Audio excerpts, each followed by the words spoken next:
যদি মুজিব সিনেমায় অডিশনের জন্য প্রস্তাব পেতেন, করতেন? গিয়েছি তো অডিশন দিতে, 2 বার দিয়েছি, তাও আবার। জনপ্রিয় অভিনেত্রী আজমেরী হক বাঁধন জানিয়েছেন, শেখ মুজিবুর রহমানের জীবনী ভিত্তিক সিনেমা মুজিব একটি জাতির রূপকারে অভিনয়ের সুযোগ না পেয়ে তিনি কেঁদেছিলেন। শ্যাম বেনেগল পরিচালিত এই ছবির জন্য বাঁধন 2 বার অডিশন দিয়েছিলেন, কিন্তু 2 বারই বাদ পড়েন। এক বেসরকারি টিভি চ্যানেলের সাক্ষাৎকারে বাঁধন বলেন, আমি 2 বার অডিশন দিয়েছি, রিজেক্ট হয়ে অনেক কেঁদেছিও।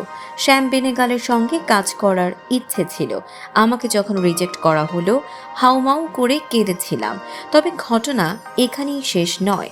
সিনেমার ট্রেলার মুক্তির পর এক কাজিন তাকে বলেন, আল্লাহ তোমার জন্য ভালো করেছেন।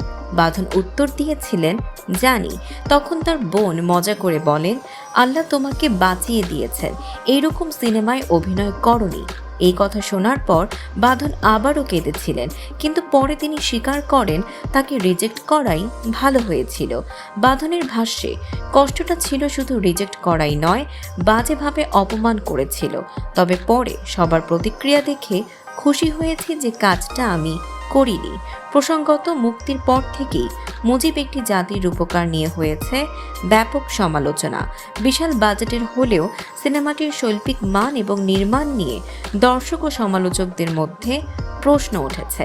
এই অভিজ্ঞতা থেকে বাঁধনের উপলব্ধি, জীবনে কিছু সুযোগ হাতছাড়া হলেও তা শেষ পর্যন্ত মঙ্গলজনক হতে পারে, কারণ কখনো কখনো না উত্তরটাই ভবিষ্যতের জন্য সঠিক সিদ্ধান্ত এনে দেয়।